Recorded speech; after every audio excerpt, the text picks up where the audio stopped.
Bienvenue à Selon l'étude. Mon nom est Pierre Rivard. Je suis accompagné évidemment de Dr Catherine Raymond et d'un chat. Et aujourd'hui, on parle de la culture des diètes avec Looney. Salut!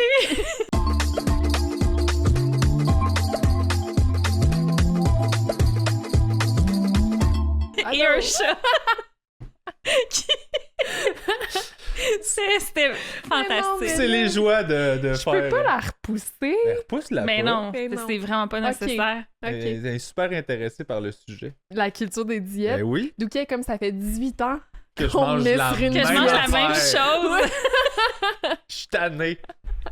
Fait que merci beaucoup d'avoir accepté Eh ben, ça fait l'invitation. vraiment plaisir.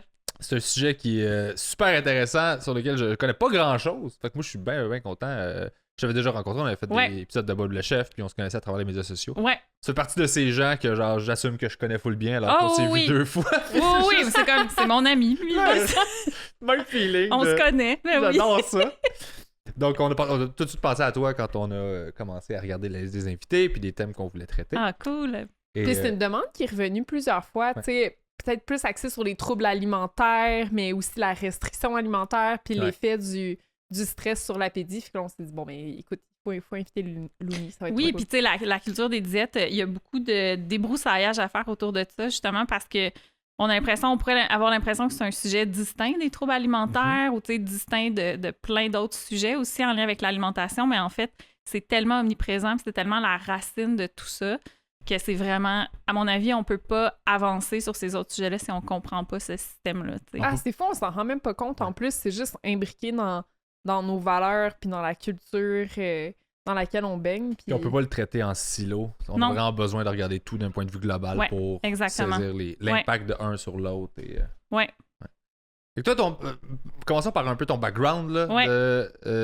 t'es une ancienne ergothérapeute? Ancienne ergothérapeute, oui. Okay. Ça va faire bientôt 3 ans que j'ai quitté la profession. J'ai pratiqué pendant presque 16 ans. Puis je travaillais en cabinet privé avec des gens qui étaient en arrêt de travail. Souvent, c'était des professionnels. Puis ils venaient me voir. Ils étaient référés par leurs assureurs qui leur payaient une assurance invalidité, dans le fond, des indemnités d'invalidité. Et moi, mon rôle, c'était de les aider à reprendre une vie normale avec des diagnostics de dépression, troubles d'adaptation, troubles anxieux, épuisement, etc. Souvent avec d'autres conditions aussi, des troubles de santé physique, etc. Puis mon rôle, tu sais, le rôle d'une ergo, en fait, les gens souvent pensent que c'est en lien avec la santé physique, les maux de dos, l'ergonomie, puis tout ça, puis ça fait partie. Mais en fait, en anglais, c'est occupational therapy ou la thérapie par l'occupation ou la thérapie de l'occupation. Donc, notre rôle, mon rôle, c'était d'accompagner les gens vers le retour à une vie plus normale en modifiant leurs activités, en les adaptant, puis en utilisant l'activité comme un moyen de retour à la santé aussi. Okay. Une approche qu'on appelle, entre autres, l'activation comportementale, tu sais, avec la dépression, où est-ce qu'une personne, en fait, en s'engageant dans des activités, ça va amener des bienfaits sur sa santé physique et mentale. Un exemple tout simple, tu sais, faire son lit le matin quand tu traverses une période de dépression, c'est pas grand-chose, mais tu commences ta journée avec un sentiment d'accomplissement. Bébé. Je suis comme prendre des notes. C'est aussi excellent, même si on traverse pas une période de dépression, juste comme l'hiver, quand c'est un petit peu plus rochant. Mais tu sais, des choses comme ça, ou tu sais, reprendre la cuisine. Puis tu sais, la cuisine, ça m'a toujours intéressé beaucoup comme outil thérapeutique. Puis où est-ce que je travaillais, nos bureaux étaient dans une maison, donc on avait une cuisine toute équipée. On n'était pas loin des marchés, tout ça. Donc, je faisais beaucoup de cuisine avec mes clients, puis ça me permettait d'évaluer leur capacité d'organisation, la mémoire de travail, l'attention, la concentration, tout ça. Puis surtout de donner un sens, tu sais. Puis, tu sais, j'avais plein d'histoires, tu sais, des gens, par exemple, qui avaient vécu des deuils, puis de cuisiner le repas préféré de la personne qui était décédée. Tu sais, il n'avait jamais osé le refaire, mais en accompagné avec un thérapeute, il le faisait. C'est vraiment cool parce que c'est comme de l'exposition aussi. Il y a de l'activation comportementale, mais il y a aussi d'amener la personne à cesser d'éviter X ou Y situation. Puis l'évitement, c'est un gros vecteur d'anxiété puis de stress. Oui, c'est ça. Puis souvent, il se faisait pas confiance. Puis, tu sais, il y avait pas souvent l'énergie, la concentration pour comme entreprendre des activités par eux-mêmes, mais tu sais, nous, on fractionnait en des plus petites tâches, puis moi, je les accompagnais. Puis tu sais, on s'assure toujours qu'ils vivent des réussites et tout ça, puis de choisir quelque chose qui est vraiment ce qui a du sens pour eux, tu sais. Fait que c'était super, ça faisait beaucoup partie de mon approche d'utiliser la cuisine. Puis moi-même, parce que, tu sais, j'avais des journées comme, tu sais, c'est épuisant quand tu es en contact à tous les jours avec des gens qui vont pas bien, là. Puis quand j'arrivais du travail, ma façon de décompresser, c'était de cuisiner. Fait que ça a toujours été là. Puis ça a commencé à prendre de plus en plus de place, la cuisine, quand je suis devenue végane. Maintenant, ça fait plus que 10 ans. Et là, j'ai commencé à mettre des petites photos de ce que je cuisinais sur Internet. Puis ça a grossi. Puis il y a 3 ans, j'ai pris la décision de transitionner là, complètement.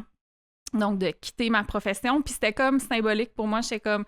Je voulais pas juste quitter ma job, laisser les portes ouvertes. J'étais comme, non, je me lance dans le vide. J'ai même écrit une lettre à mon ordre comme je ne pratiquerai pas jusqu'à nouvel ordre, là, tu sais.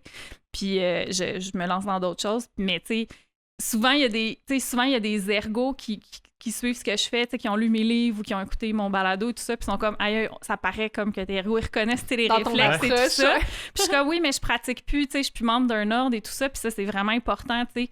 Quand tu n'es pas membre d'un ordre, tu peux jamais faire croire, là, ou laisser sous-entendre que tu es un professionnel. Fait que moi, ça, je trouve que c'est super important. Puis je voudrais pas que les gens viennent vers moi pour des conseils pour lesquels je suis plus à jour, parce que ça reste qu'il faut que tu te tiennes à jour à chaque année là, quand tu es professionnel. Mais tu sais, je peux pas enlever ça de moi. Là, ils reconnaissent ton approche, en fait. Oui, c'est ça, l'approche. Puis tu sais, ce qu'il y a de particulier en ergo, puis c'est une profession qui est vraiment méconnue.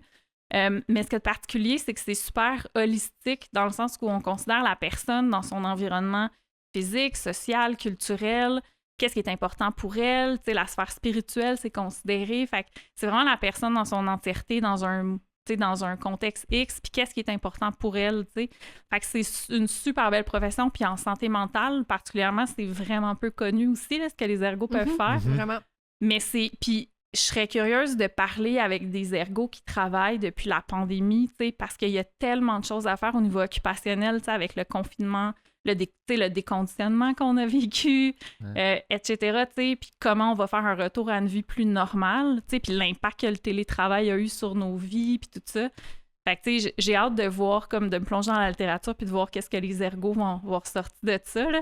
Mais bref, shout-out aux ergos, là, ils font vraiment un super bon travail. Ouais, tellement. Puis, tu trouvais-tu que, à travers la nourriture, c'était une porte d'entrée qui était plus facile vers les gens, justement, que tu essaies d'aider parce que tout le monde a une relation avec la bouffe, puis à partir de là, ben, tu sais que tu touches à quelque chose. Tout le monde a sa propre relation avec la bouffe. Fait que tu sais que tu peux rentrer... Tout à fait. C'est comme un langage universel un peu, puis c'est vraiment un langage aussi beaucoup d'amour, là, tu sais, parce que souvent les gens aussi, on cuisinait quelque chose, puis ben, je vais en apporter à ma voisine ou à mon mari va aimer ça. C'est ça. Puis aussi souvent, quand je faisais de l'intervention à domicile, des fois, tu sais, des visites à domicile pour des personnes, des fois qui étaient en perte d'autonomie ou pour évaluer le fonctionnement à domicile, tu sais, les gens... Tu sais, souvent qui n'ont pas l'habitude de recevoir des gens, mais c'est sûr qu'ils te cuisinaient quelque chose, puis particulièrement de différentes communautés culturelles aussi. Fait que, tu sais, c'est là que c'est tellement intéressant, puis, tu sais, je demandais aux gens comme d'apporter des fois des ingrédients, ils apportaient, mettons, des épices, comme « Ah, ça, c'est de l'origan, là, que mon neveu, là, il fait pousser en Grèce illégalement. » Puis, tu sais, il m'amenait ça, puis c'est comme « Ça n'a rien à voir avec l'origan d'ici, là. » L'origan d'ici. Puis, c'est ça, puis t'es comme « Mais là, je vais t'en donner. » Tu sais, puis c'est comme « OK, puis c'est comme un petit sachet avec des herbes dedans. » C'est comme « ça, c'est monsieur un tel grec qui m'a apporté son origan. » C'est trop! Puis, tu sais, fait que, tu sais, c'est super riche, la bouffe. Puis c'est pour ça que quand j'ai commencé à m'intéresser à ce que c'est la culture des diètes, je me suis dit, OK, mais à quel point on passe à côté tellement d'affaires si notre relation avec la bouffe, elle passe à travers la loupe du contrôle puis de la peur, tu sais, alors que c'est tellement riche, la bouffe, tu sais, c'est tellement une façon de rentrer en relation, tu sais. Ouais, puis tu sais, c'est riche, puis comme tu dis, tu sais, ça nous permet d'entrer en relation avec les gens, tu sais, souvent quand on est avec les autres, c'est autour d'un souper, puis tu sais, en même temps, pour tellement de personnes, c'est une façon de se réguler qui peut être tout à fait saine et qui peut devenir, dans certains cas, moins saine aussi. Puis, tu sais, mais bref, c'est un sujet qu'il faut comprendre. Puis j'ai quand même été surprise parce qu'on a eu un échange dans ton balado récemment, puis sur la culture des diètes, justement. Puis je suis retournée voir dans la littérature un petit peu par la suite s'il y avait d'autres études qui étaient sorties dans les dernières années. Il n'y en a pas tant que ça. Honnêtement, c'est pas un domaine scientifique qui est si exploré que ça. Et pourtant, j'ai l'impression, c'est peut-être les médias sociaux que j'ai qui font que je reçois cette information-là, j'ai l'impression que c'est un sujet qui est extrêmement discuté et dont on parle beaucoup. Je sais pas si c'est vrai, mais s'il n'y a pas tant d'études que ça, sais-tu que c'est l'impression que j'ai l'impression qu'il y en a de plus en plus. Mais moi, je me souviens d'une question que je t'avais posée. J'avais dit, est-ce qu'à ta connaissance, il existe des études? Parce que sur le niveau de stress vécu, on sait qu'il y a des personnes qui ont des identités marginalisées. Par exemple, les personnes qui ont une orientation sexuelle qui en fait, qui est différente, ou les gens qui ont de la diversité issus de la diversité culturelle ou de différents milieux socio-économiques, on sait que c'est étudier la charge de stress qu'ils vivent. Biologique. Oui, exactement. Mais c'est comme chez les personnes qui vivent dans des corps plus gros, les personnes grosses, est-ce que c'est étudié? J'ai trouvé comme une étude qui démontrait que c'était le stress perçu ou la discrimination à l'égard du poids qu'on percevait était corrélé avec un niveau de stress plus élevé. Puis là, tu m'avais dit, ben oui, ça marche avec comme ce qu'on voit parce qu'on sait, c'est ça, c'est pas tant ce qu'on vit comme stress, mais comment on le perçoit, là, que ça a un impact. Mais il n'y a pas des tonnes d'études pour le moment où, tu sais, localement ici, je pense pas qu'il y ait quelque chose de concret qui s'est fait sur l'impact de je pense pas. Puis, tu sais, même, comme tu dis, il y a un certain parallèle à faire, en effet, là, avec tout ce qui est stigma. Tu sais, il y a certaines études qui vont démontrer, par exemple, comme tu le disais un petit peu plus tôt, que si tu appartiens à une minorité sexuelle, fait que, par exemple, transgenre ou l'homosexualité, etc., c'est associé à ce qu'on appelle la charge allostatique, qui est comme... La charge allostatique, c'est le poids que le stress peut avoir sur ton corps. Okay? Fait il y a plusieurs façons de mesurer le stress biologique. Là, tu as les hormones de stress, comme on en discute souvent, qui, par exemple, le cortisol, l'adrénaline, la noradrénaline, qui vont te donner un indice de ce qui se passe dans ton corps ici et maintenant. Fait que si tu fais face à une situation stressante, là, on va voir une augmentation du cortisol.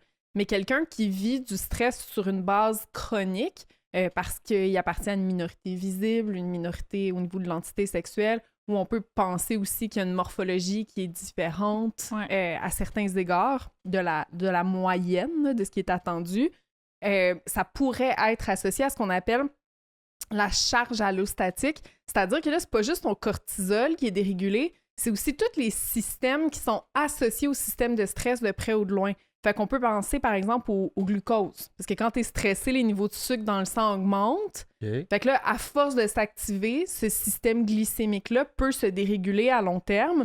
Donc, si on voit chez cette personne-là que le système glycémique est dérégulé, mais ça te donnerait comme 1 point sur ta charge allostatique. Là, on voit aussi que les concentrations de cholestérol sont dérégulées. Ah ben, un 2e point. Le système immunitaire est dérégulé, un 4e point, et ainsi de suite.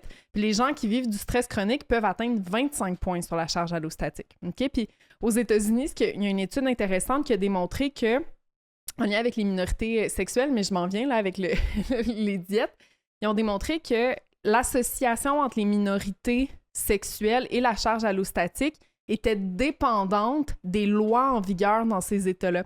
Fait que si c'est accueilli par la loi, par l'État, que ben, tu es une minorité sexuelle, ben correct, tu peux te marier, puis t'es pas discriminé, puis il n'y en a pas de problème. Il n'y a pas d'association entre le stress chronique et la charge allostatique. Fait que la façon dont c'est encadré par l'État va vraiment avoir un impact sur une répercussion sur l'impact biologique qu'on peut avoir de ce stigma-là. Et donc, je me questionne vraiment à savoir le rôle que le culte de la jeunesse et de la minceur, etc., a à jouer aussi c'est tellement intéressant. C'est fou, hein?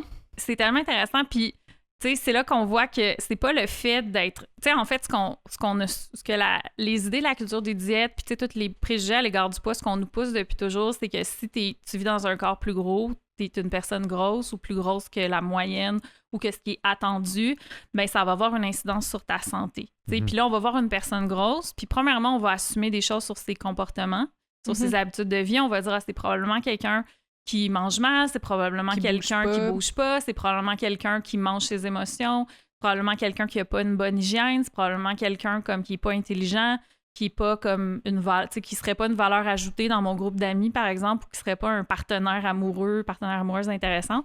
Fait qu'on a tous ces préjugés-là, mais particulièrement par rapport à la santé, puis c'est tellement ancré que si t'es une personne grosse qui rentre dans le bureau d'un médecin, peu importe la raison, il y a des bonnes chances qu'on te dise qu'il faut que tu perdes du poids, tu sais. Alors que quelqu'un qui est dans un corps plus mince, qui rentre dans le bureau du médecin avec les mêmes symptômes, ben on va investiguer davantage, tu sais. Fait qu'on a toujours associé comme que si t'es gros, ben premièrement que c'est de ta faute, que c'est un manque de volonté. C'est un manque de volonté. Maintenant, ce qu'on sait, c'est que c'est pas exactement ça, que le poids est déterminé par plein de choses qui sont hors de notre contrôle. Tu sais, c'est sûr que nos comportements peuvent avoir de l'impact, mais c'est pas... Tu sais, en gros, on choisit pas notre poids. Si on est une personne mince, on n'a pas choisi ça. Non. Mais tu sais, la culture des diètes, c'est un ensemble d'idées, de croyances qui... En fait, on nous fait croire que le poids, c'est quelque chose qu'on choisit et qu'on a non seulement la responsabilité de le faire, mais c'est quasiment un impératif. Tu sais, on doit le faire, sinon on n'a pas de valeur. Tu sais. On doit jouer le jeu de la culture des diètes. Donc, si on est une personne qui n'est pas naturellement mince, ben, on se doit de faire ce qu'il faut pour le devenir. C'est-à-dire de restreindre ce qu'on mange ou d'obséder sur ce qu'on mange ou de bouger sans que ça soit par plaisir. T'sais. Puis, effectivement, il existe des corrélations entre, mettons, le diabète, le cholestérol, plein de maladies chroniques comme ça et un poids plus élevé. Mais ça n'a jamais été démontré que c'était des causalités, c'est simplement des corrélations. Puis avec ce que Catherine a expliqué, effectivement, on vit dans un monde qui est ultra grossophobe. C'est sûr que tu vas vivre du stress à tous les jours si tu es une personne grosse. Ça se peut juste que de te choisir des vêtements. Tu sais, si tu parles d'une routine du matin au soir, là, tu vas vivre des agressions, des micro-agressions toute la journée en lien avec ton poids. C'est probablement juste de faire ta routine le matin, tu vas te regarder dans le miroir, tu vas être comme « Oh, ça ressemble pas à ce qu'on voudrait, à quoi que je ressemble. » Tu vas peut-être obséder sur ce que tu vas manger le matin. « Ah, ben non, faudrait pas que je mange ça, ça va me faire engraisser. Ah oui, mais si je mange pas assez, je sais que je vais avoir faim, mais là, qu'est-ce que je fais? » J'ai les vêtements. Ben oui. Ouais. Exactement. Fait que tu risques de passer la journée sans compter des commentaires, des regards. Après ça, il y a toutes sortes d'enjeux. Est-ce que tu vas pouvoir t'asseoir dans le banc au restaurant ou si tu t'assois à côté de quelqu'un dans l'autobus, ils vont te faire parce que tu es une personne plus grosse. Fait que, imagine-toi le stress continuel qu'une personne grosse va vivre. Et après ça, est-ce que ça se peut que ça soit ça, qui soit à la base du fait que les personnes grosses ont peut-être plus de diabète, plus de cholestérol et tout ça? Et en plus, considérant le fait que s'ils vont chez le médecin, il y a des bonnes chances qu'un médecin ne fasse pas nécessairement le dépistage nécessaire, fait qu'il y a un délai dans les soins, ou que ben, tu es allé chez le médecin puis à chaque fois on t'a dit de perdre du poids, ben, tu vas perdre confiance puis tu n'auras plus envie d'aller chez le médecin parce que peut-être qu'à chaque fois que tu sors de chez le médecin... Ben oui. Ouais. Mais c'est fascinant que jusque dans le bureau d'un médecin, qui, selon moi, est la personne qui devrait justement faire fi de ces trucs-là puis regarder ça de façon absolument objective, là, que même là, on dirait que c'est pogné dans la structure. C'est parce que c'est imbriqué dans nos croyances. Oui, mais c'est un médecin. C'est des biais inconscients. Normalement, c'est ça, là, c'est deep, là, pour qu'un médecin se rende même pas compte qu'il le fait. Puis, tu sais, de ce que j'en ai compris en faisant, j'ai fait énormément de recherches là, pour le balado cet automne, puis de ce que j'en ai compris, tu sais, il y a des études qui ont montré, par exemple, que les médecins, effectivement, à l'égard d'une personne grosse, ils ont des préjugés comme sont capables de le dire, ben, qu'ils n'ont pas envie de les toucher, qui vont pas faire un examen physique complet parce qu'il y a comme une forme de dégoût et tout ça. Puis sinon, les personnes qui vivent dans des corps plus gros aussi, les chiffres, là, en fait, je me souviens pas des chiffres exacts, peut-être une personne sur 2, 3 personnes sur 4, je me souviens pas, mais qui peut te raconter une histoire de discrimination comme à l'égard de leur poids chez le médecin ou autre. Là. Mais oui, c'est là. Puis, tu sais, les médecins, c'est des humains, puis ils ont été conditionnés dans un monde ultra grossophobe, tu sais. Ouais. Puis, tu sais, ça, c'est une chose, pour moi, c'est important de comprendre c'est quoi la grossophobie parce que la culture des diètes peut pas vivre sur un système qui n'est pas grossophobe. C'est ça, son gaz. Ouais. Mais elle est en train de se transformer, par contre, parce que vu que c'est de plus en plus mal vu, tu sais, d'être ouvertement grossophobe ou de dire aux gens qu'il faut qu'ils maigrissent, ben la culture des diètes est en train de s'adapter dans la culture du bien-être. Puis au lieu de nous vendre la minceur, on nous vend le bien-être, la jeunesse, la performance. Chez les hommes, c'est beaucoup genre le biohacking, là. Okay. Ça, c'est genre... ben, tu sais, c'est comme... Écoute, c'est souvent des podcasters, là, tu sais, des hommes podcasters, mettons, qui disent qu'ils se lèvent à 4 heures le matin, qui boivent leur MCT oil, puis leur bulletproof coffee, puis leur jus vert, puis qui méditent, puis qui font moi, j'ai juste besoin de travailler 4 heures par jour parce que je suis tellement mental focus. Puis, tu sais, fait que la culture, c'est comme le hustle culture, tu sais, ou le grind culture, que c'est comme, faut que tu sois performant, puis tout ça.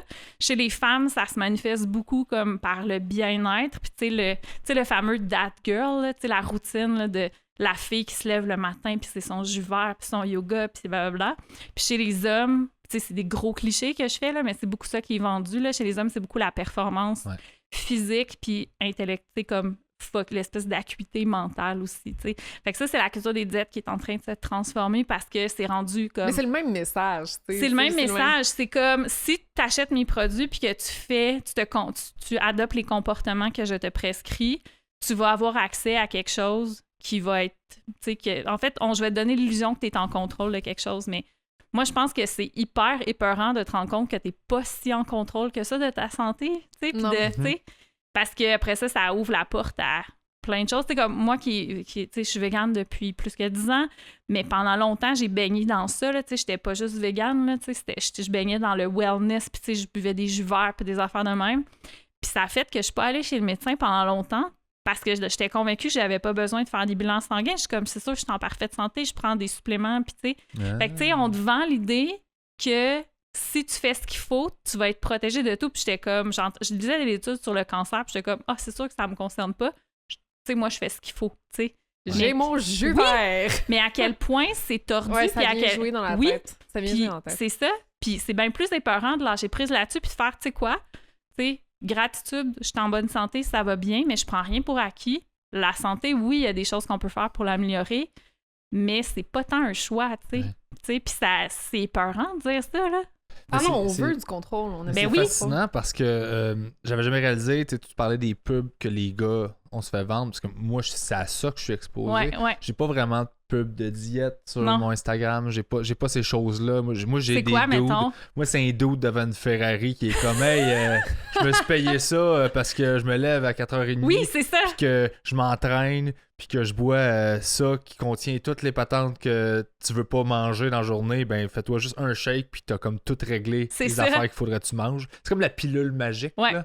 C'est vrai qu'on a plus de... Je sais pas si c'est à cause des recherches que je fais sur mes moteurs de recherche, etc. Mais moi, on va plus me proposer comme publicité des programmes d'entraînement, le nouveau TRX, le nouveau machin, versus comme un jeûne intermittent. C'est rare que je vois ça. Puis même quand je vois des trucs de jeûne intermittent passer, tu me fais réfléchir, c'est vrai que ça sera pas écrit genre pour perdre du poids. Non. Ça va être genre dans une optique de santé. Notre corps n'a pas besoin de manger à tous les jours. On a évolué pour pouvoir survivre pendant longtemps sans s'alimenter. Un mammouth, tu le tuais à chaque semaine, pas à chaque jour. C'est genre mental focus. Ils doivent, dans le sens, je veux dire, ils savent qu'on a vraiment internalisé tout ce qui est le message d'avant, qui est comme le poids, que c'est important d'avoir et tout ça. Donc, ils n'ont pas besoin de le mentionner pour que tu fasses l'association. Oui, puis aussi... tu peux regarder aussi dans le choix des personnes, c'est pas, je pense pas que c'est laissé au hasard quand tu vas voir comme les personnes qui vont être choisies pour personnifier ça. Mettons qu'on a beau pas te parler de perte de poids, mais si la personne qui est là, c'est une personne qui est mince ou athlétique puis qui est habillée d'une façon à ce qu'on puisse voir vraiment son corps. T'envoies le même message. Si on utilise, moi je pense que quelqu'un qui utilise son corps pour vendre quelque chose, il y a une espèce de promesse derrière ça. Puis quand je parle d'utiliser son corps, je parle plus justement des produits wellness ou de diète et tout ça.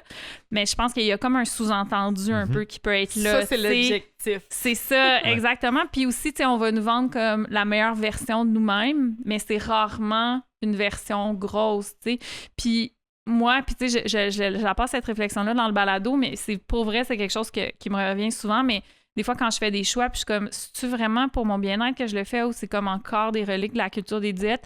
Je me dis, OK, mais mettons, adopter ce comportement-là ou manger cette chose-là ou prendre peu importe tel comportement, si je le faisais, que ça améliorait vraiment ma santé, mais que peut-être ça me faisait prendre un peu de poids ou que ça faisait que je pouvais pas maintenir le poids que j'ai, est-ce que je le ferais quand même? Puis si la réponse, c'est « Oh non, je le ferais pas », c'est comme je questionne ma motivation, parce que beaucoup de gens aussi vont dire, puis par exemple, ce qui a été le plus difficile, en fait, on a essayé d'approcher des gens qui en suivent des diètes, qui en parlent ouvertement, notamment sur leurs médias sociaux. Puis la réponse qu'on a reçue souvent, c'est que « Ah non, mais moi, c'est pas une diète que je fais, c'est pour mon bien-être, ». Mais alors qu'il y a des personnes parmi celles-là qui vont partager des avant-après, qui vont montrer... C'est ça, définition de diète. Puis, c'est quoi la définition d'une diète? Bien, une diète, en fait, c'est vraiment, ça va être une façon de te nourrir, puis dans le but d'atteindre comme un certain objectif. Puis les diètes en soi, c'est pas mauvais. T'sais, une diète, ça peut vraiment être un outil thérapeutique dans le cadre de la gestion d'une condition médicale, par exemple. Mettons de la diète cétogène. Oui, tu sais, pour les enfants épileptiques. Font de l'épilepsie. Oui, exactement, tu sais. Mais, tu sais, quand on parle de culture des diètes, culture des régimes, on parle de diète avec avec un objectif d'amaigrissement, tu sais, des diètes amaigrissantes. Tu sais, ça fait techniquement, ça serait la culture des diètes amaigrissantes ou la culture de la perte de poids volontaire, mettons, là, intentional weight loss, tu sais, parce que ton poids, que tu perdes du poids, c'est pas en soi la culture des diètes, c'est de vouloir en perdre parce qu'on pense que c'est ça qui va faire qu'on est plus désirable puis qu'on est en meilleure santé. C'est vraiment ça. Puis dénoncer la culture des diètes, c'est pas dénoncer les gens qui en suivent ou qui adhèrent à ces idées-là, tu sais. C'est vraiment dénoncer... La raison. Ouais, c'est tous les systèmes, puis c'est vraiment basé dans des systèmes d'oppression. C'est basé dans la misogynie, c'est basé dans le racisme, tu sais, c'est basé dans tout le fait d'établir une supériorité morale sur un groupe plus marginalisé, c'est beaucoup, beaucoup ça. C'est un outil de contrôle, beaucoup aussi. C'est super lucratif. Fait que, tu sais, il y a un acte un peu de rébellion, là, tu sais, de comprendre c'est quoi la culture des diètes, puis de dire non, j'ai plus envie d'embarquer là-dedans, puis je veux me réapproprier mon bien-être puis ma santé dans une lentille différente. Mais c'est extrêmement difficile de le faire. Puis moi, je blâme aucunement les gens qui suivent des diètes ou, tu sais, même qui disent non, c'est pas une diète que je fais, c'est pour mon bien-être. Je suis comme, pour vrai, si tu as trouvé quelque chose qui te fait du bien, c'est génial, là, tu sais.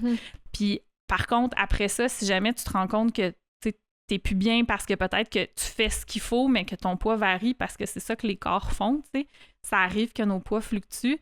Mais là, si tu vis une détresse parce que ce que tu fais pour ton bien-être, finalement, ça offre pas le contrôle que tu pensais sur ton poids, mais peut-être que là, tu as besoin d'aide ou peut-être que tu peux adopter une approche différente. Mais ça, c'est super important de distinguer les deux. C'est pas... Puis tu sais, moi, surtout avant de faire le projet, tu sais, j'avais beaucoup de colère en moi quand je voyais des gens qui suivaient des diètes. Puis j'avais juste envie de les brasser puis de dire « Tu contribues à perpétuer, tu sais, des systèmes d'oppression, tu sais. » Mais OK. Ce qui marche tout le temps. C'est tellement une belle approche. Ça change.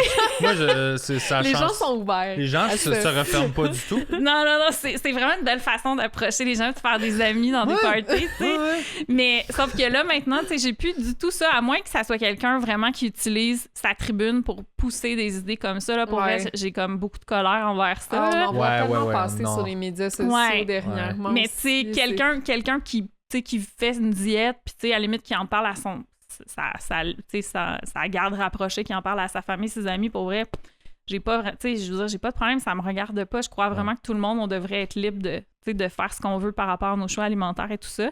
Mais j'ai de la colère vraiment contre les industries qui sont au courant de tous ces mécanismes-là puis qui en profitent, contre tous les gens qui bénéficient de ce statu quo-là aussi. Tu sais, juste quand t'entends des discours d'hommes qui vont beaucoup comme essayer de contrôler les femmes en disant ben là, pour moi, c'est vraiment important, là, si t'as eu un bébé, que tu reprennes ton corps d'avant, là, tu sais, blablabla. Entendre des discours comme ça, c'est comme... Honnêtement, ça me met vraiment... Là, ça me met vraiment en colère. Ça fâche. Parce que je suis comme Dude, faut qu'on se parle. C'est comme, il y a des affaires. J'ai des nouveaux récepteurs adipeux. Oui, OK. mais c'est ça, tu sais, tout ça. Fait que, tu sais, il y a beaucoup de colère possible envers bien des choses, mais j'essaie vraiment de me concentrer sur les croyances. Puis, tu sais, je pense que la plus belle façon qu'on a de s'éveiller à ça, c'est de se rendre compte qu'on est tous, tu sais, qu'on baigne tous là-dedans, tu sais. Puis c'est pas, moi, je suis meilleure que toi parce que j'ai décidé de sortir la culture des diètes. C'est comme, non, voici ce que j'ai appris, voici par où je suis passée. Puis je pense vraiment que dire non à la culture des diètes puis choisir de se réapproprier notre santé autrement que par le contrôle de ce qu'on mange puis à travers un désir de perte de poids, ça implique un processus de deuil. En fait, c'est de multiples deuils. Il faut que tu fasses le deuil de ce que la culture des diètes nous promet depuis toujours. Qui est comme... puis c'est parce que c'est pas une promesse claire. C'est très insinuant, en fait. Je te donne un exemple. Si on te dit, mettons, fais pas d'héroïne, c'est mal pour ta santé, on va le comprendre très rapidement. C'est relatif. Mais non. Faisant pas trop. Tout avec modération. Moi, c'est le 20-80. C'est ça, hein, le message qu'on passe?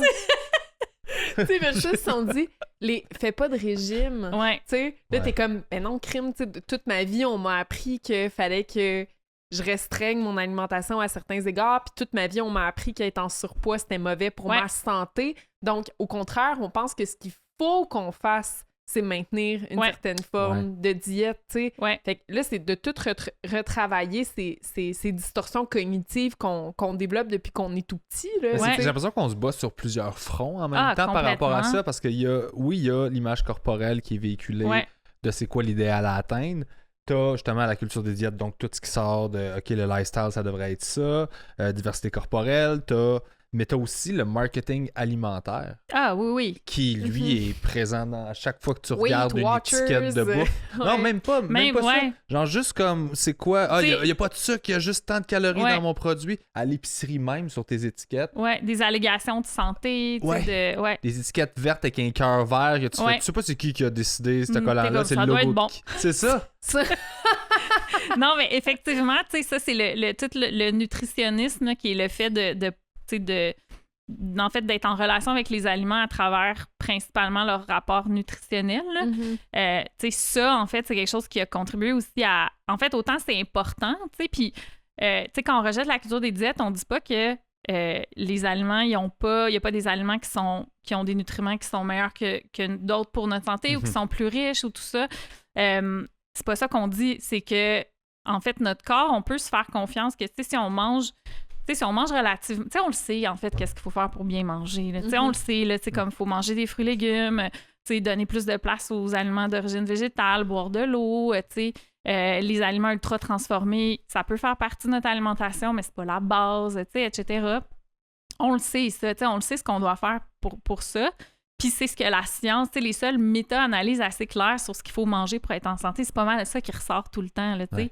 Après ça... depuis toujours, là. Depuis, c'est connu, là. À quel point qu'on veut faire des détours, on refuse d'accepter ça. On recherche tout le temps des démons en alimentation. Ouais.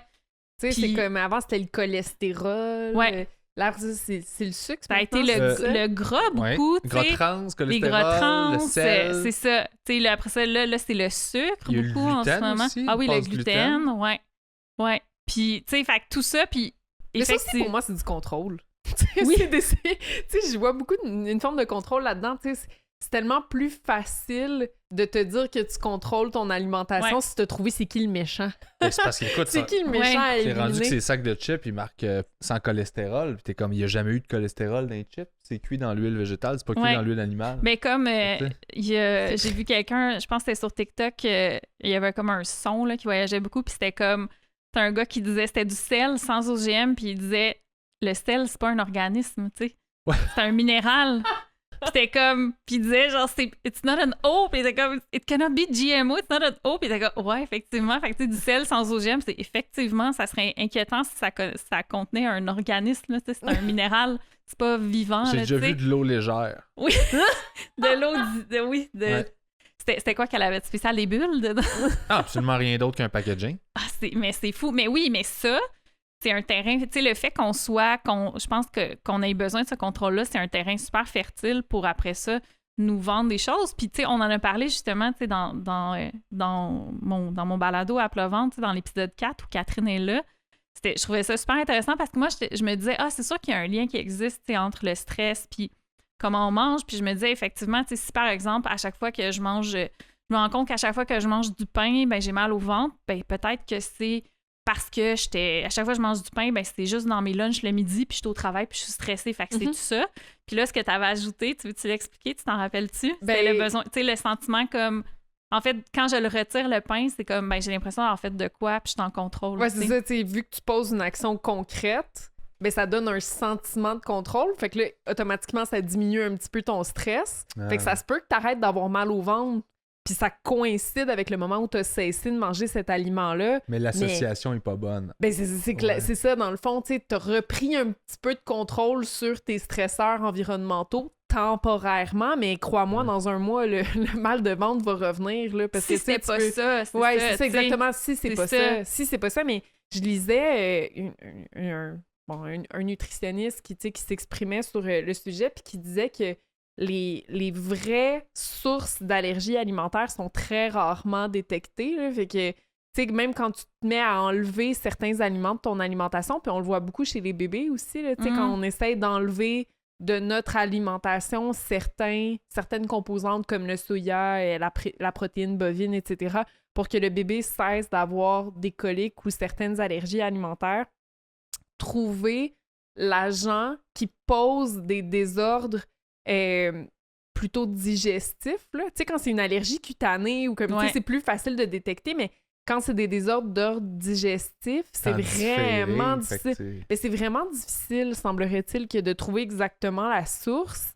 Fait que bref, oui, souvent, c'est plus le stress qui va être associé à ces désordres-là comparativement à certains aliments spécifiques, mais c'est possible. Je suis pas en train de dire que ça n'existe pas. Mais ce que je trouvais super intéressant, puis tu sais, dans l'épisode, c'est justement l'épisode où Catherine est, c'est si on le sait que la majorité des tentatives de perte de poids volontaire vont se solder par une reprise du poids, puis souvent même davantage. Tu sais, les chiffres varient, mais tu sais, on est peut-être entre 80 et 95%. Quand même, hein? Tu sais, sur... tu sais, si tu regardes sur 6 mois, il y a plein de diètes qui fonctionnent, tu sais. C'est-à-dire que faire une diète, restreindre la quantité ou la qualité de ce que tu... ou la caractéristique de ce que tu manges, ça marche si tu vas en perdre du poids. Mais quand on dit que les diètes ne fonctionnent pas, c'est que dans la majorité des cas, si tu as perdu du poids, bien, sur une période de 3 à 5 ans, tu vas avoir tout repris. Moi, je l'ai vécu exactement ça. J'avais perdu beaucoup de poids avec ce que je pense maintenant qui était probablement un trouble alimentaire. Tu sais, j'avais été influencée beaucoup par les documentaires sur Netflix. Notamment, tu sais, Forks Over Knives, c'est tous des documentaires qui prônent une alimentation végétalienne. Puis, tu sais, j'étais déjà végane à ce moment-là, mais là, j'avais retiré l'huile, tous les produits transformés. Tu sais, justement, puis j'en parle dans le balado, mais tu sais, je faisais sauter mes légumes dans l'eau parce que je sais comme l'huile, c'est pas bon, tout ça. Puis j'ai perdu beaucoup de poids en faisant ça. Mais c'était extrêmement triste, tu sais, puis j'avais jamais de satisfaction dans ce que je mangeais. Quand t'as pas d'huile ou presque pas de matière grasse dans ce que tu manges... C'est peu savoureux. Le soir, là, moi, ce que je me rendais compte, le soir, c'est comme tu craves de la satisfaction parce que t'en as eu beaucoup moins durant ta journée. Fait que là, c'est comme, ça peut devenir hors de contrôle, mais je me contrôlais, tu sais. Mais ça, c'est pas durable, tu sais. Puis effectivement, tu sais, ça fait 5 ans que je me suis rendu compte que, ah mon Dieu, il y avait vraiment un problème. Puis j'ai repris tout ce poids-là, puis même davantage, parce que mon corps est comme, OK, tu me referas pas ça. C'est quoi ton problème? Puis il est comme, hey, calme-toi, là, genre. Puis effectivement, puis depuis, ça doit faire comme 2-3 ans que je peux dire que, tu sais, je me nourris plus de manière intuitive. Mon poids est super stable depuis ce temps-là, tu sais. Puis ça va fluctuer un peu, genre l'hiver, tu sais, tu te sens comme un peu plus moins comme en forme et tout ça, mais c'est normal, tu sais. Puis c'est pas pathologique. Mais, tu sais, tout ça pour dire que... en fait, j'ai perdu mon idée, je pense, mais les documentaires sur Netflix et tout ça, moi, ça m'avait beaucoup influencé négativement. Mais je me souviens, à l'époque, j'avais vraiment l'impression d'être en contrôle, là. J'étais comme, hey, moi, j'ai trouvé exactement ce qu'il faut. Puis, tu sais, quand tu suis une diète, ben, tu sais, si tu lis un livre là-dessus, ils vont t'expliquer tout ce qui marche pas dans les autres diètes, mais en quoi, eux autres, leur diète, elle fonctionne. Elle vient réparer ces bobos-là. C'est comme une religion, en fait. Ben oui. C'est comme, c'est dicter un comportement, puis ça peut être rassurant à plein d'égards. Est-ce que ça peut être, justement, tu sais, étant donné que la religion est de moins en moins populaire, là, puis que... Il y a de moins en moins de gens qui sont vraiment religieux de notre génération. J'ai l'impression. Par un autre. Ben moi, c'est un peu de même. J'ai toujours vu le monde de plus en plus comme ils garochent leur Dieu dans d'autres choses. J'ai l'impression que oui, tu sais, sans que ça soit, mettons, de remplacer Dieu, mais je pense qu'il y a une espèce de sentiment comme de communauté qui manque. Tu sais, quand on n'a pas, mettons, une communauté culturelle ou religieuse qui est comme franche, là.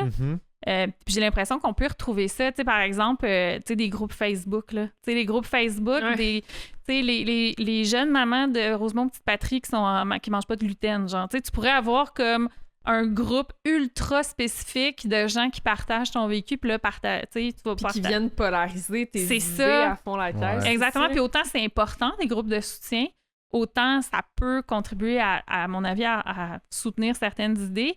Puis après ça, ça devient extrêmement difficile. Tu sais, comme moi, je me sens quand je suivais ces principes-là, là, tu sais, ça s'appelle en fait une alimentation végétalienne peu transformée sans huile ou whole food plant-based no oil.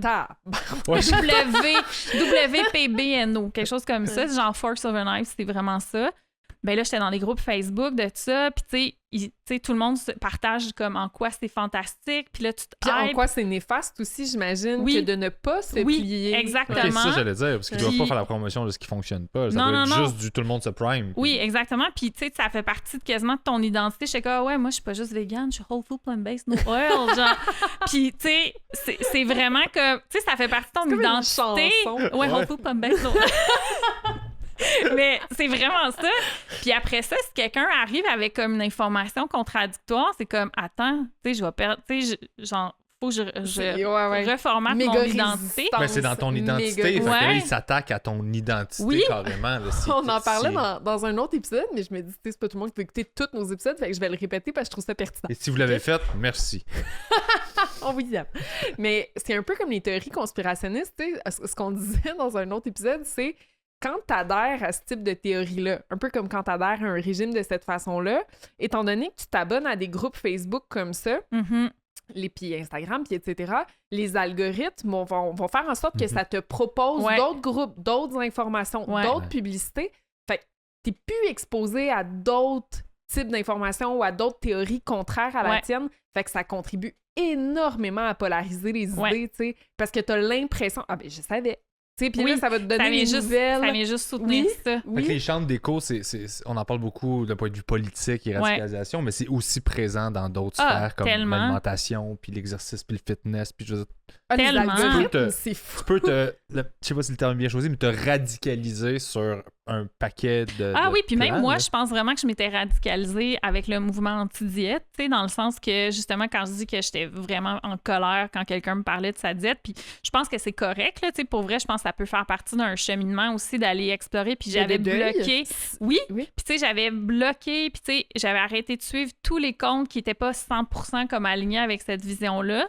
Puis, tu sais, ça crée effectivement une chambre d'écho. Puis, à un moment donné, tu sais, tu peux tomber dans un autre extrême d'un discours que, ben non, tu sais, c'est vraiment pas important, comme, parce que, tu sais, tous les aliments sont égaux, puis tout ça. Puis, effectivement, ce discours-là, ça fait partie de la démarche si tu veux devenir un mangeur intuitif. Tu sais, si tu veux adopter l'approche d'alimentation intuitive, il faut faire la paix avec les aliments, puis, tu sais, arrêter de les mettre sur, tu sais, de les catégoriser, puis tout ça.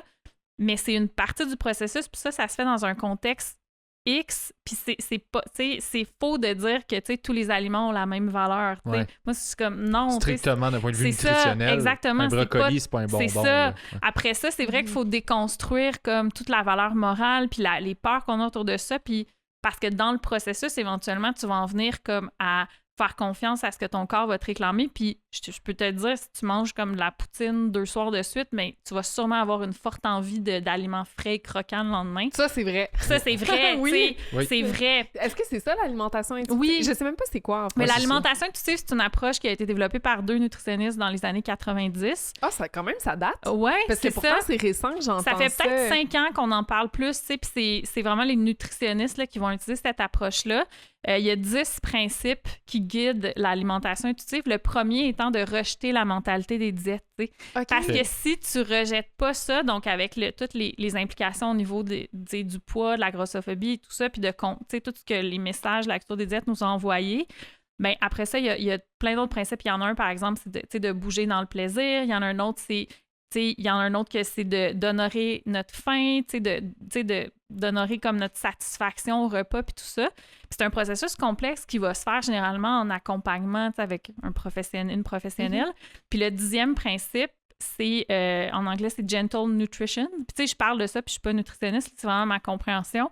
Mais c'est justement d'apprendre à ajouter de la valeur nutritionnelle à nos repas. Puis un exemple en alimentation intuitive, mettons, t'as vraiment envie de manger des chips, t'es comme, semble je mangerais des chips pour souper, ben j'ai pas envie de me cuisiner quelque chose, ben au lieu de dire, ben soit manger juste un sac de chips puis te sentir tout croche après, autant physiquement que mentalement, ou de dire non, je peux pas manger des chips, c'est pas bon, ben en alimentation intuitive, puis moi, c'est ce que je fais maintenant, tu manges des chips, mais tu rajoutes des choses aussi. Tu sais, mettons, je me fais une assiette avec, genre, il y a des chips, mais il y a aussi des légumes que j'aime, peut-être des petites olives, peut-être un morceau de tofu mariné que j'aime. Je comprends. Fait que c'est de maintenir un certain équilibre sans mettre d'aliments démons.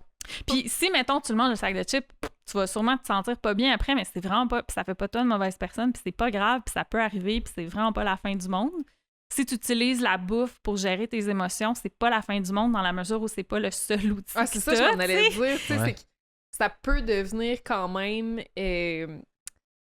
tentant après pour le cerveau de répéter l'action. Tu sais, mettons, on voit le même phénomène avec l'alcool, manger des aliments qui nous plaisent. Souvent, ça va être sucré et gras, là, pour plein de raisons évolutives à ce niveau-là. Mais tu sais, c'est que quand le cerveau détecte une technique qui marche vite, après, puis qu'il la répète de multiples fois, il se dit « Ouais, mais je suis pas plus fou qu'un autre, là. » Tu sais, je veux dire, faire une restructuration cognitive, ça va me prendre une semaine. Puis sinon, je peux manger mon sac de chips puis me sentir mieux maintenant. Ouais. Fait que pour certaines personnalités impulsives, ça peut être difficile après ça d'osciller entre deux techniques, entre le sac de chips puis la restructuration cognitive. T'sais. Donc, je me dis peut-être que pour certaines personnes, c'est ça, c'est plus difficile de se remettre de... Oui, puis ça peut justement, c'est pour ça que ça va être recommandé d'avoir un accompagnement pour le faire. Mais tu sais, moi, ce que je peux dire, c'est que, mettons, je le sais que j'ai pas envie du feeling après avoir mangé un sac de chips. Puis c'est pas de la culpabilité, oh mon Dieu, oh non, tu sais, ma silhouette, c'est vraiment pas ça.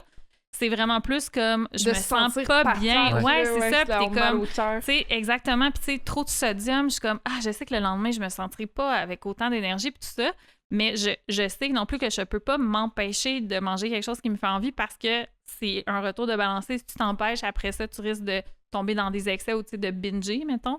Fait que il y a rien que je m'empêche de manger, mais j'essaie vraiment de rajouter des choses. Puis l'affaire, c'est que si ton assiette est pleine d'affaires que ça te tente de manger, tu sais, souvent, si t'as envie de manger des chips, c'est pas comme que les crudités te font pas du tout envie. C'est peut-être que juste des crudités, ça serait pas assez. Puis juste des chips, ça serait too much. Des fois, c'est juste que t'as le goût de manger des chips en premier. Oui! T'as juste le goût. La première affaire que tu vas croquer, c'est une chip. Mais moi, ça me fait ça. Oui. Tout de suite après, c'est comme, je peux passer à un autre dossier. Là. Non, ben, tu sais, c'est ça. Mais c'est vrai, mais tu sais, c'est comme, des fois, t'as envie, tu sais, comme, moi, puis depuis que je suis mangeuse intuitive ou que j'aspire à ça, je suis devenue une buveuse intuitive aussi, là. Tu sais, ma consommation d'alcool est devenue beaucoup plus comme. Tu sais, j'y vais vraiment avec comment je me sens, puis je me suis rendu compte des fois, là, tu sais, mettons, t'es avec des amis, le premier verre de vin, je le trouve vraiment le fun, je l'apprécie vraiment, puis c'est cool, mais à la limite, les premières gorgées. Après ça, c'est pas tant que j'ai envie d'un deuxième verre de vin, c'est que j'ai juste pas envie que l'activité sociale se finisse, tu sais. Fait que t'as envie de continuer la conversation, tu sais. Fait que c'est comme, je vais me prendre, tu sais, j'explore beaucoup les bières sans alcool, les trucs comme ça. Fait que, tu sais, ça aussi, pour moi, c'est comme une façon de pas tomber dans la privation, tu sais, sans comparer l'alcool puis la bouffe, là, c'est vraiment deux choses différentes. Mais c'est deux choses très différentes, mais qui activent des mécanismes hyper similaires dans le cerveau. Tu sais, les deux, ça va venir jouer sur le système de récompense. Fait que je peux comprendre que quand tu essaies d'être équilibré dans un, probablement que la gymnastique se fait bien dans l'autre aussi par la suite. Ouais, tu sais, justement, le feeling comme... Tu sais, puis ce que moi, ma définition de l'intuition, autant pour l'alimentation que pour autre chose, c'est la capacité à prendre une décision sans que ça soit une grosse charge mentale. Que ça soit que la décision se prenne comme ça, basée sur peut-être 1000 informations auxquelles tu as accès, mais ça se fait de même parce que tu es capable comme de considérer plein de choses en même temps et prendre une décision rapidement. Moi, c'est comme ça que je le vois, l'intuition.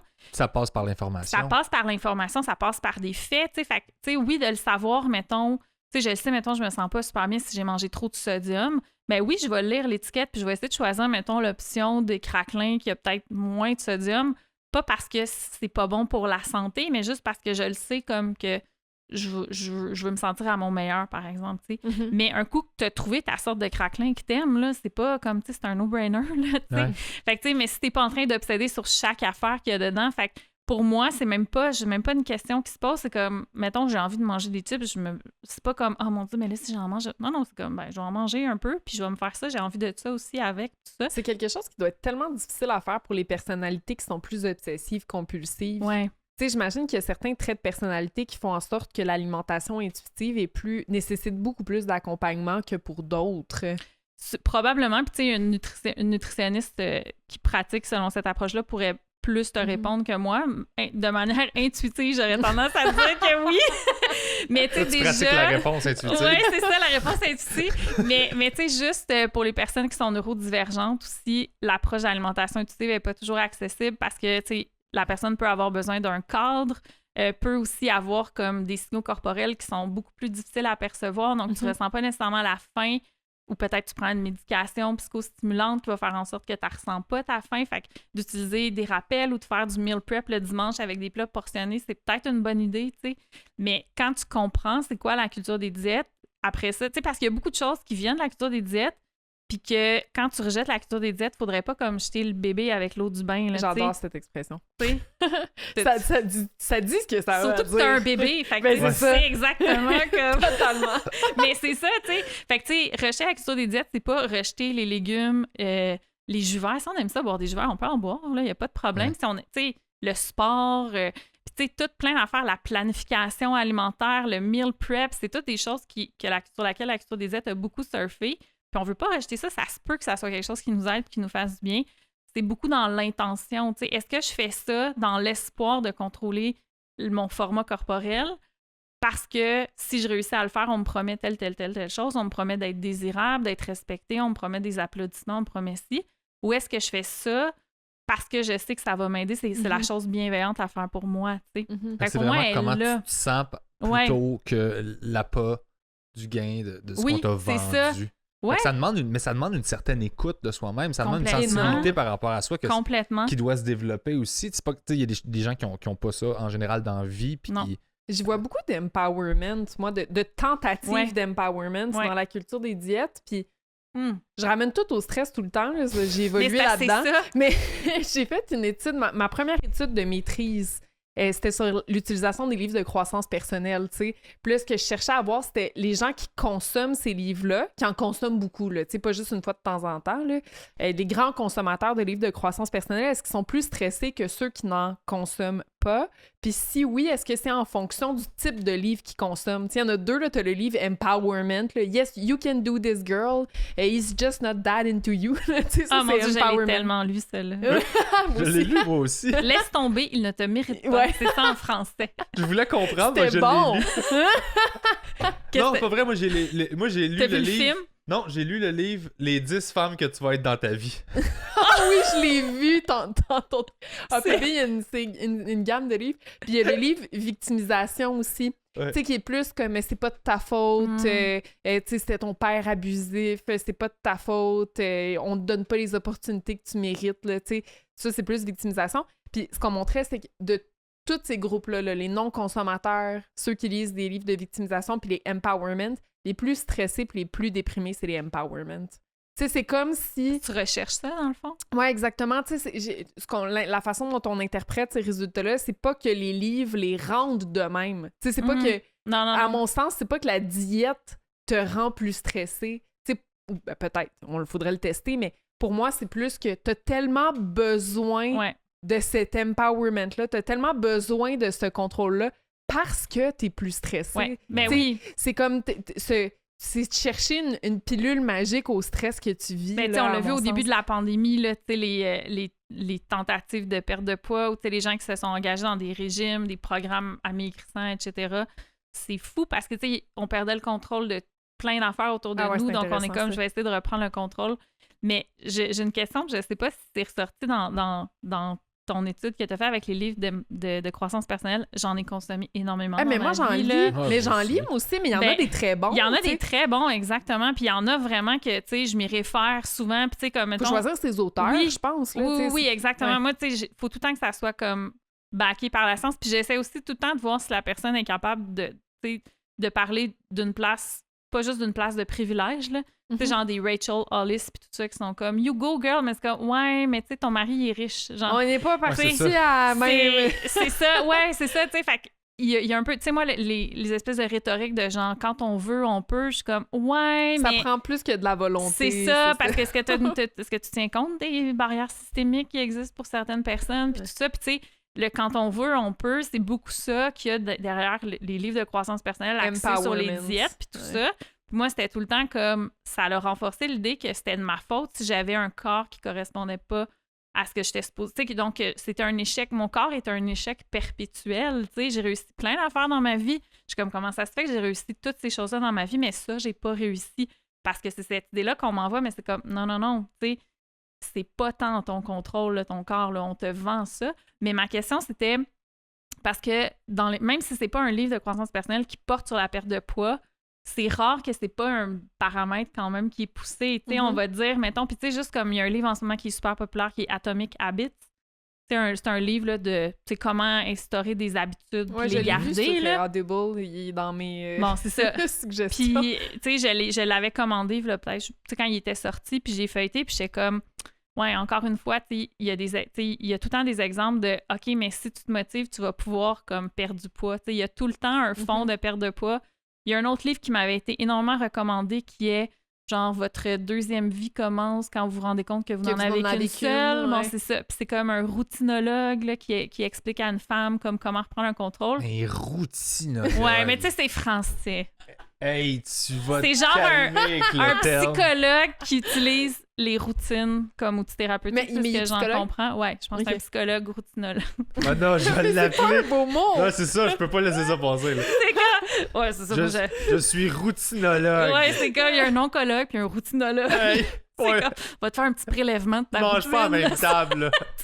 Mais, tu sais, j'étais comme, tout le monde m'avait dit, écoute, ce livre-là, c'est super bon pour apprendre à changer les habitudes de vie. Puis c'est comme, le fond de grossophobie puis de culture des diètes est tellement puissant parce que c'est comme mais oui, mais regardez madame là, tu sais, vous avez un petit 10 livres de plus là, c'est pas attirant pour votre mari là, faudrait vous reprendre en main. Mais ça, c'est pas juste la culture des diètes, c'est de la grosse misogynie. Oui, en plus, mais je suis comme OK, mais ça veut dire que tu sais, puis là en ce moment moi je suis en train de me questionner beaucoup sur les parallèles qu'on peut faire entre la culture des diètes et la culture de la productivité toxique. Ou le grind culture ou hustle culture. Puis il y a tellement de parallèles à faire entre tout ça. Puis encore là, c'est quand on adhère aux valeurs de la productivité toxique, ben on nourrit un système encore, là, tu sais, là, c'est le capitalisme, tu sais. Ouais. Comme à bas, le patriarcat, le capitalisme, tu sais, c'est un peu ça, tu sais. T'as accompli quelque chose aujourd'hui? Qu'est-ce que t'as accompli aujourd'hui? Oui, c'est ça. Quelque chose. Si t'accomplis pas quelque chose, t'es personne. Moi, ça me rend folle. Je suis extrêmement sensible à ça. Oui. Tu sais, tout ce qui est anxiété de performance puis productivité, tu sais, c'est rare que, mettons, je vais me déplacer chez moi sans mettre ce déplacement-là à profit. Tu comprends? Je vais pas juste genre... juste te rendre chez toi, c'est pas comme un objectif, mettons? OK. Mais, non, à l'intérieur de ma maison, tu comprends? Fait que, mettons, je vais pas juste aller genre prendre un bain. Je vais en profiter pour aller partir une brassée de lavage.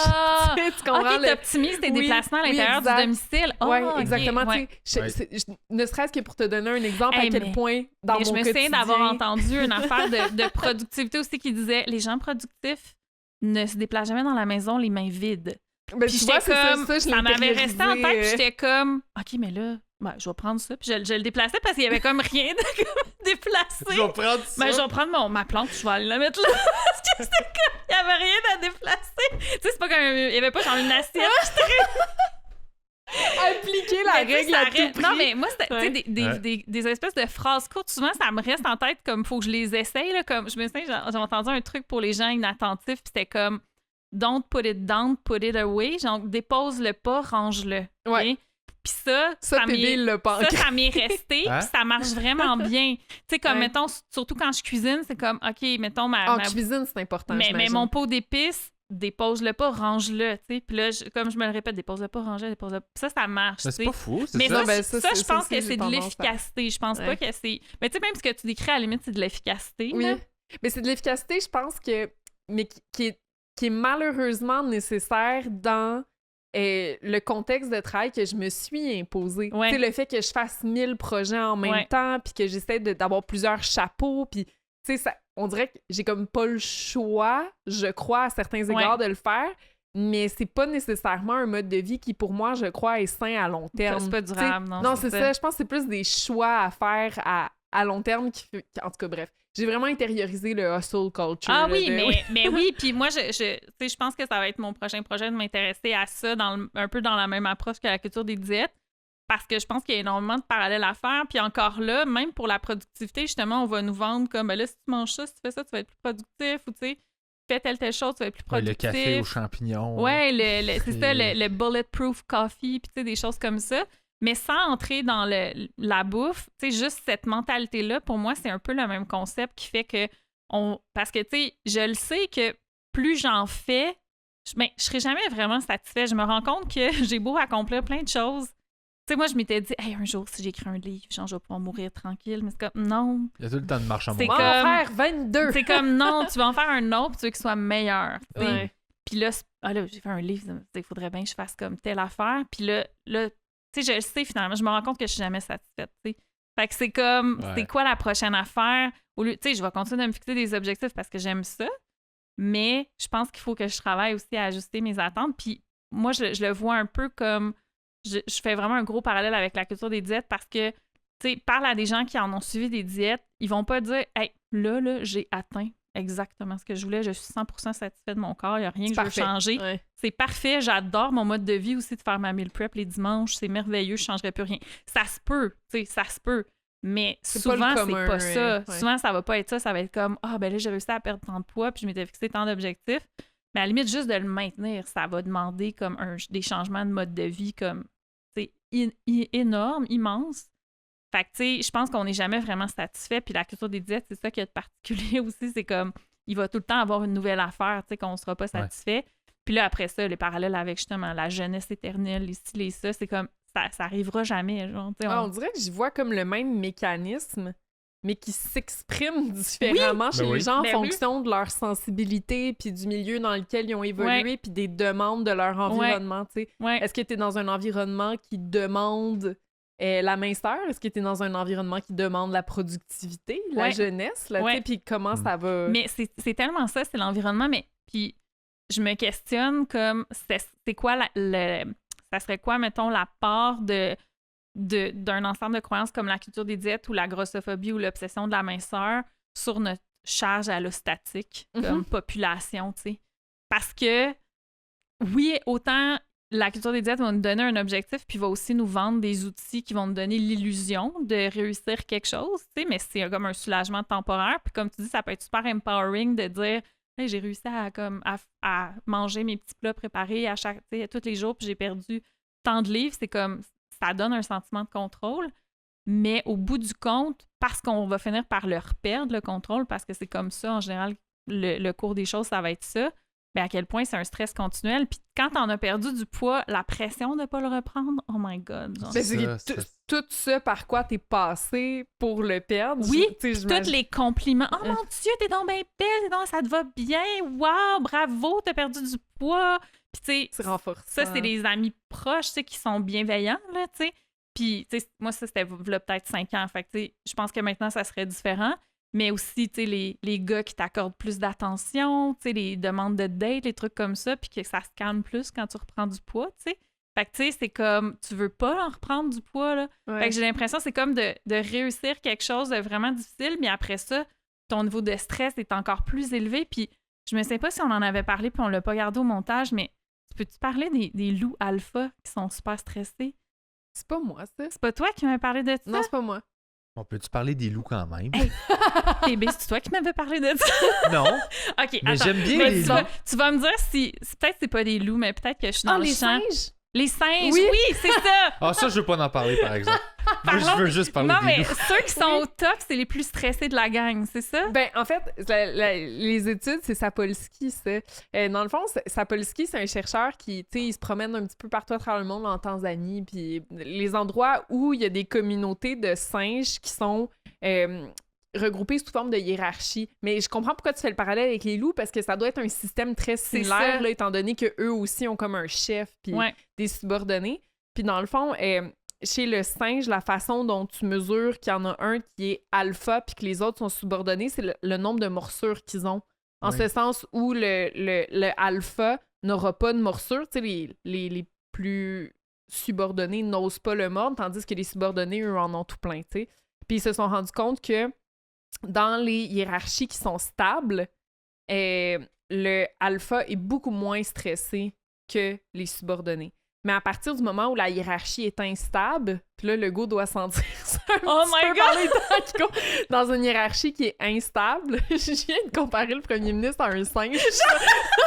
C'est pas la pire affaire que j'ai vue sur Internet. Ouais, c'est ça. Après 2 ans de pandémie, je pense que c'est très soft. Oui, non, mais en fait, la hiérarchie est instable parce que, bon, tu sais, on doute de ses décisions, puis etc. Dans ce type de situation-là, le dirigeant chez le singe Va sécréter beaucoup plus checker les morsures, là, à François. Checker ses bras au prochain point de presse. Petite morsure de Gabriel Nadeau-Dubois.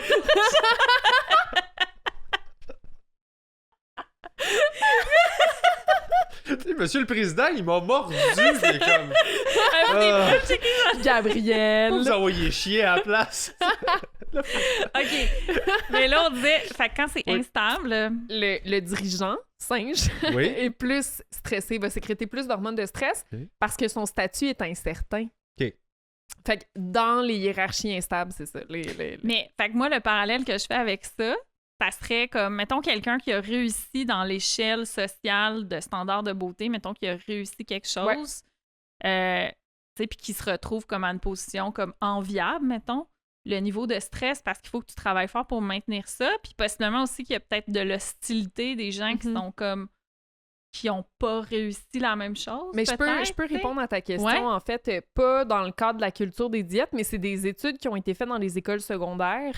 Il y a des hiérarchies hyper installées dans les écoles secondaires là, en termes de popularité. Puis, tu as plusieurs types de hiérarchies. Il y a comme la hiérarchie des notes, la hiérarchie dans les sports. Puis une avec laquelle je pourrais peut-être plus faire le parallèle avec ce qu'on aborde en ce moment, c'est celle du style vestimentaire, de la présence sur les médias sociaux. Fait que tu sais à quel point t'es cool. Ouais. Puis ce qu'ils ont démontré, c'est qu'en lien avec la charge allostatique, là, les filles qui sont en haut de la hiérarchie ont une charge allostatique plus élevée que celles qui sont en bas de la hiérarchie, tandis que pour les garçons, c'est le contraire.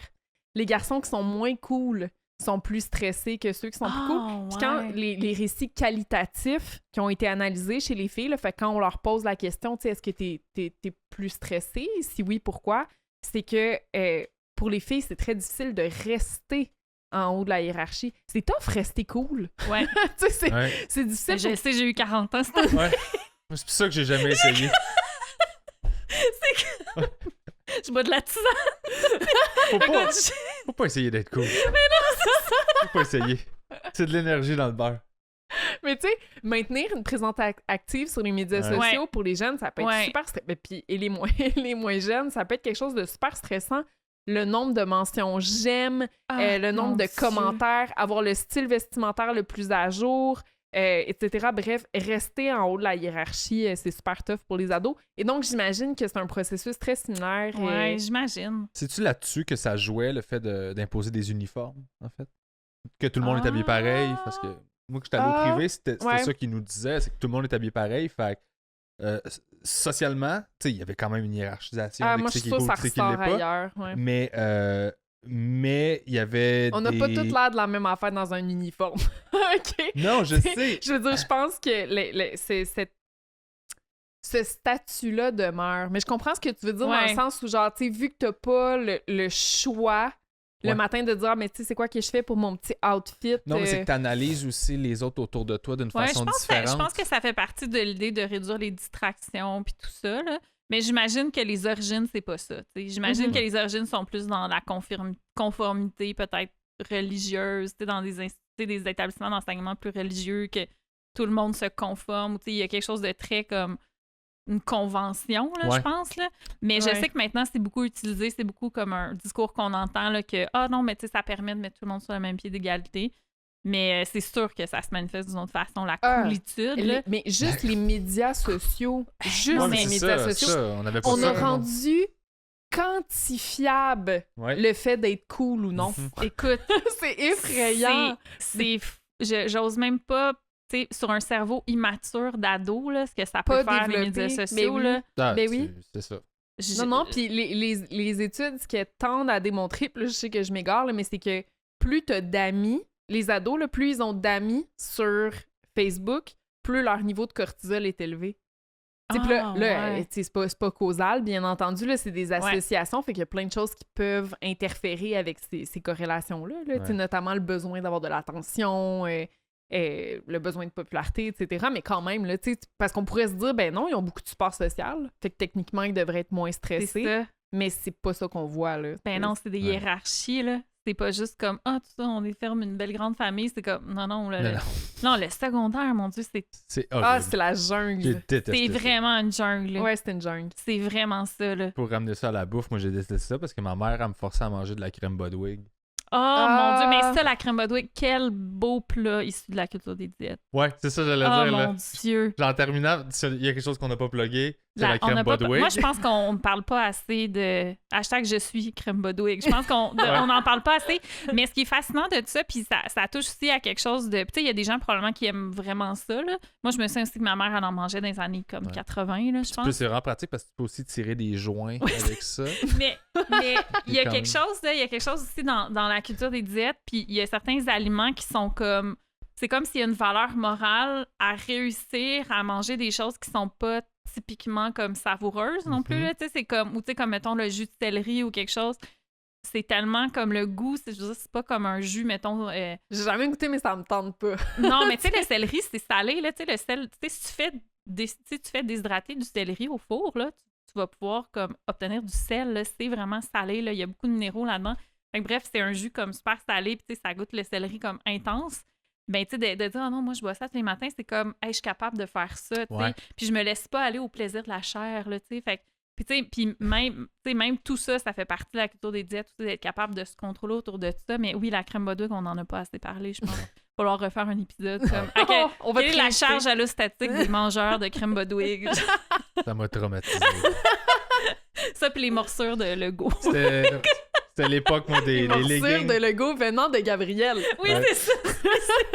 C'est les années 80, le pastel, le Enya, le New Age et la crème Bodwig.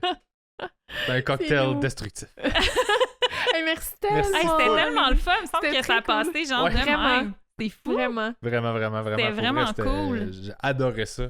Oui, moi aussi. Incroyable de voir tout ce qu'on ne sait pas par rapport à quel point c'est profond puis ancré en nous puis qu'il faut défaire des trucs. Ouais, vraiment. Puis moi, j'ai vraiment... j'ai toujours été une personne très optimiste là, dans la vie, là.